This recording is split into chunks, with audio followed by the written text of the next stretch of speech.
Allow me to introduce myself. I am Claire. I am 49 years of age.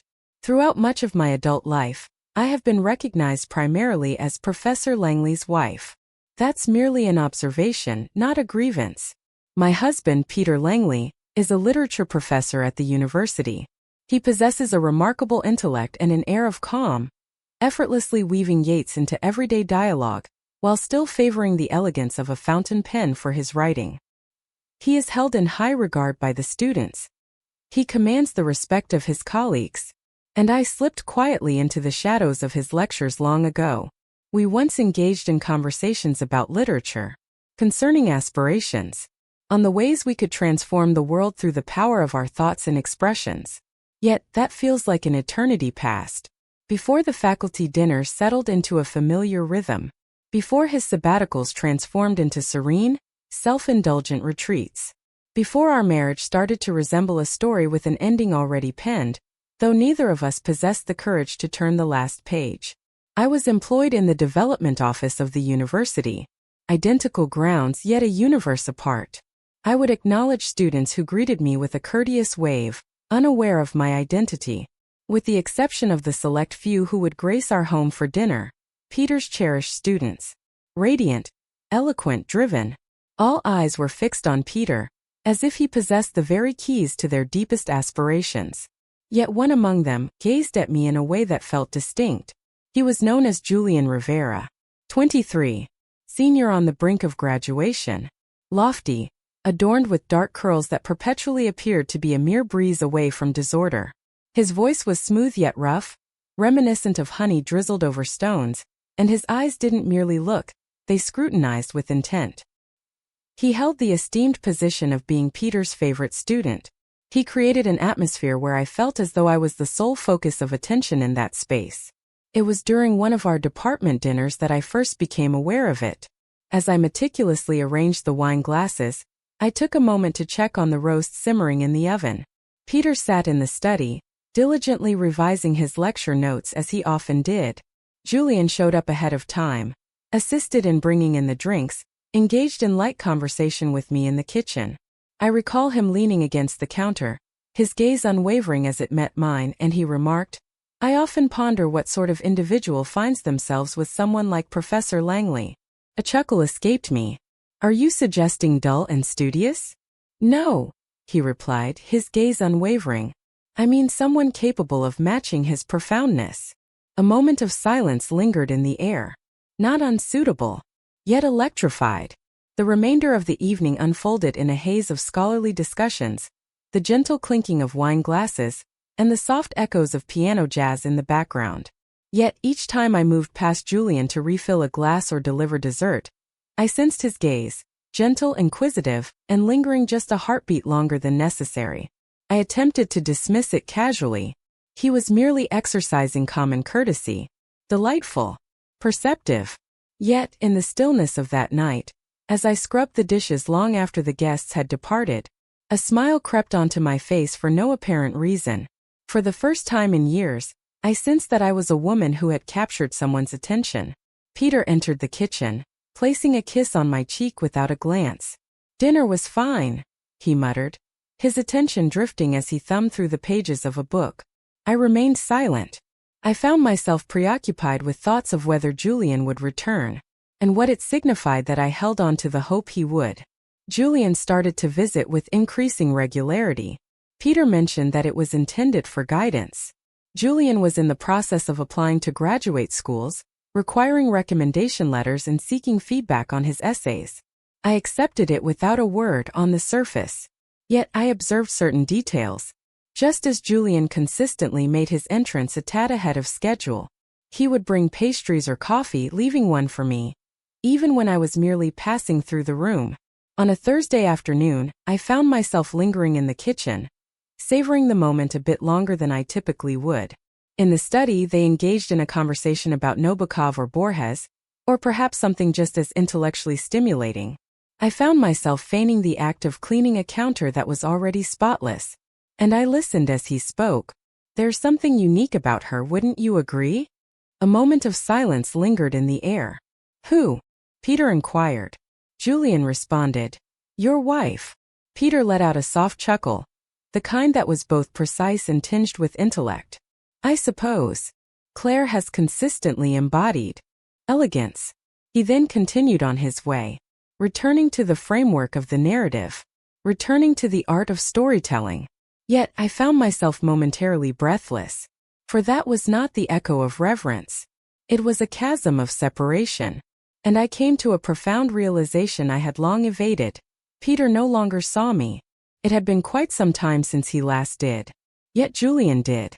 That weekend, Peter attended a conference in Seattle, merely a pair of nights. He pressed his lips to mine in farewell, his thoughts already soaring towards the journey ahead. As the door clicked shut behind him, an unmistakable shift enveloped the house.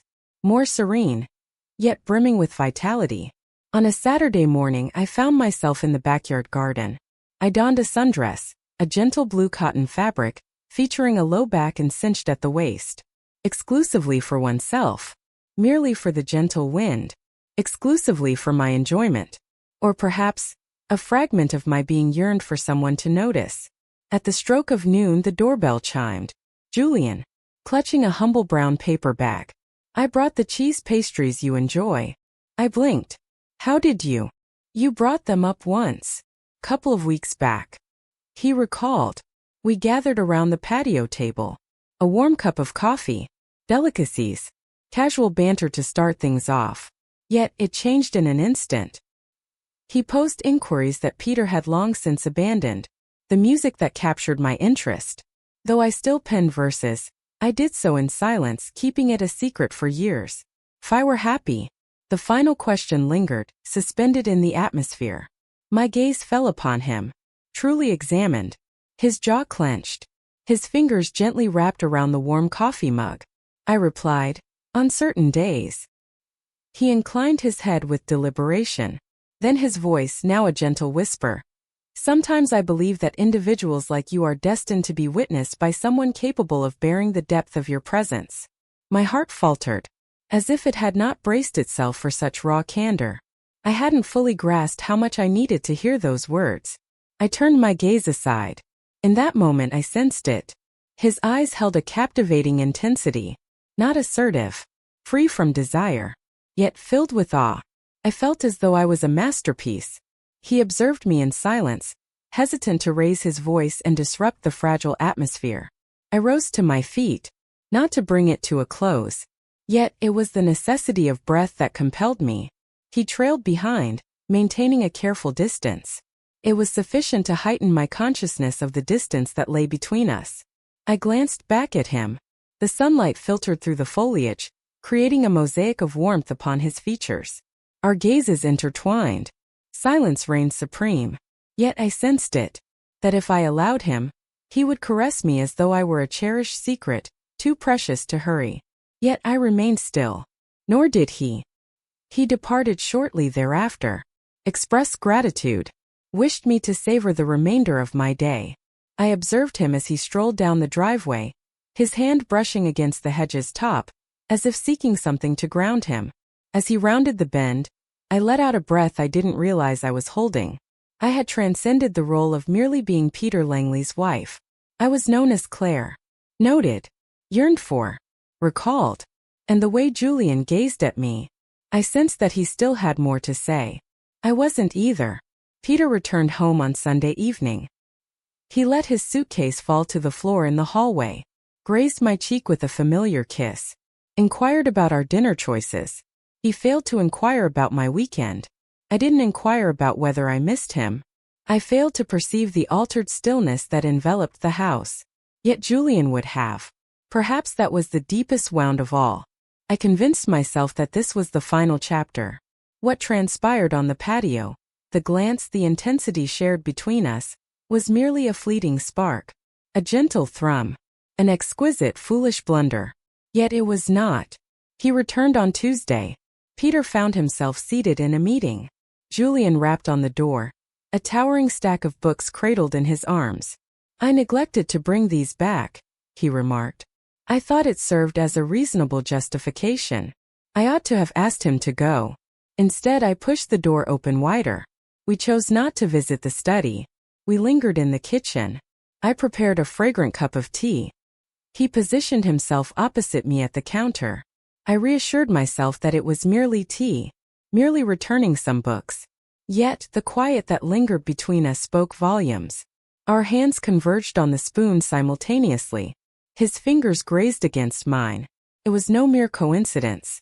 This time it's different. I stood still, caught in a moment of disbelief. Not from a place of fear.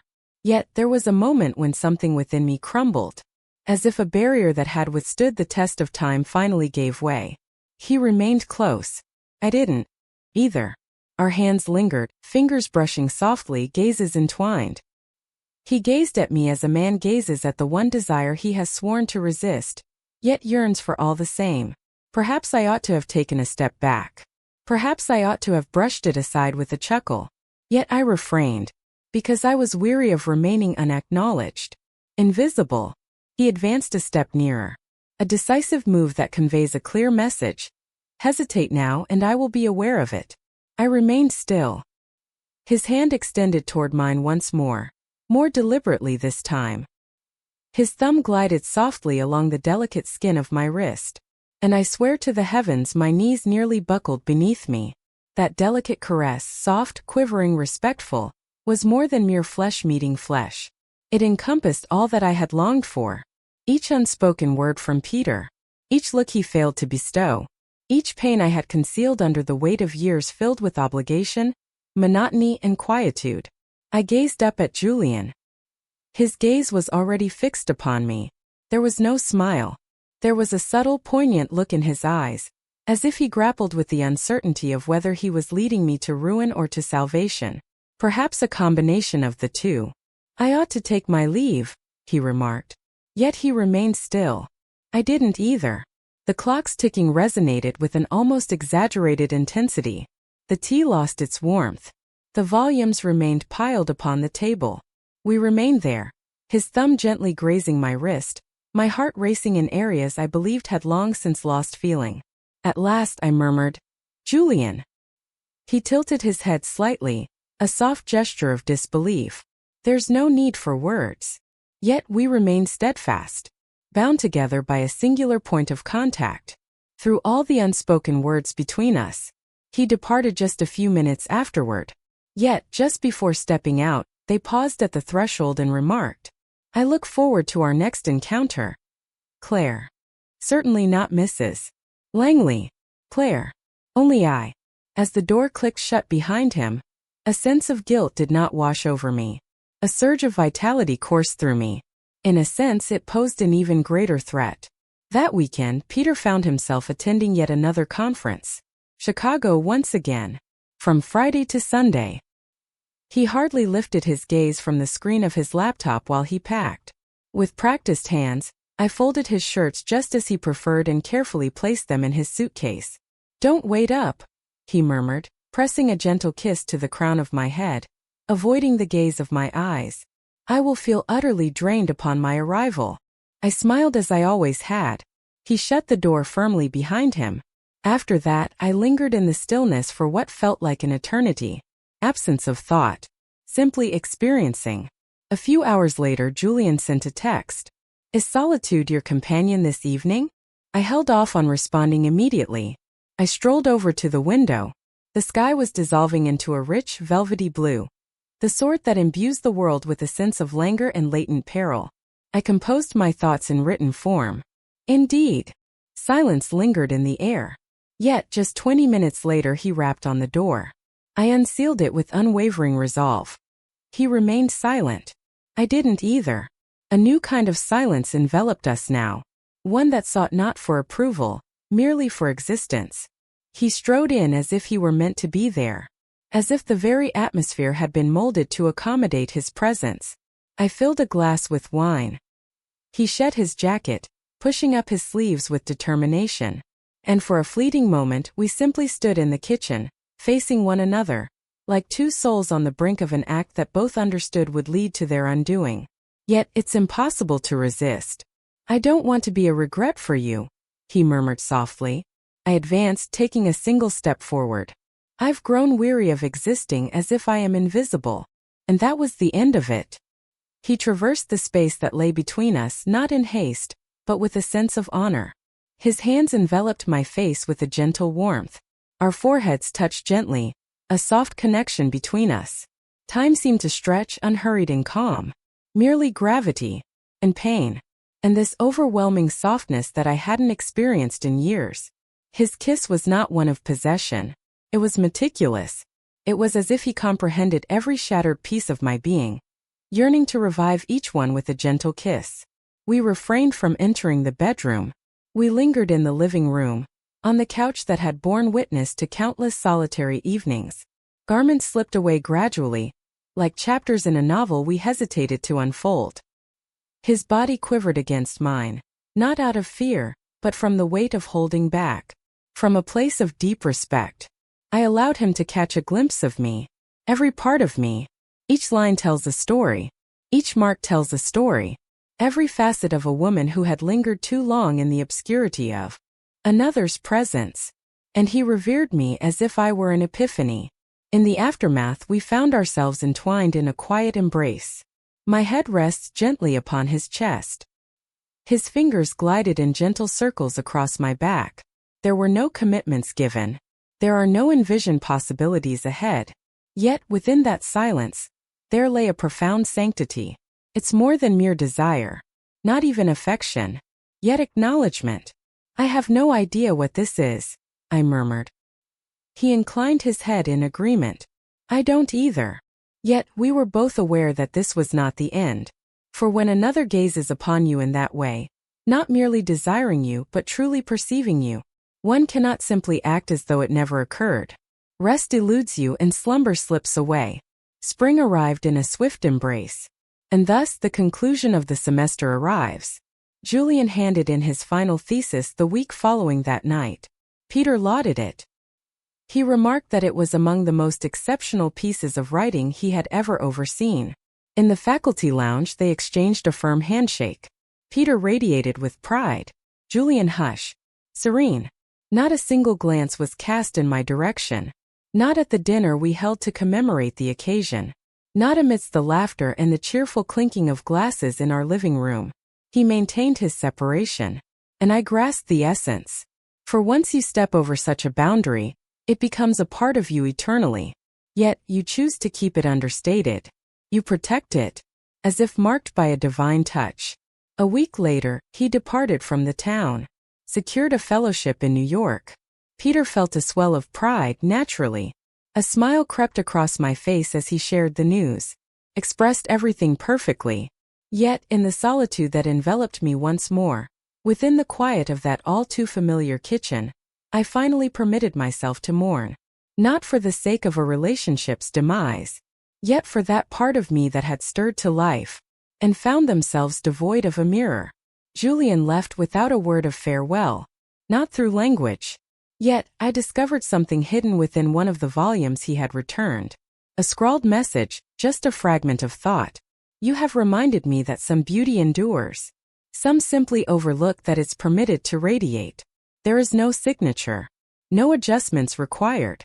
The note remains with me. Concealed within the pages of a book, I am certain Peter will never open. Occasionally, in the stillness of the night, I find myself opening it. Not to revisit it.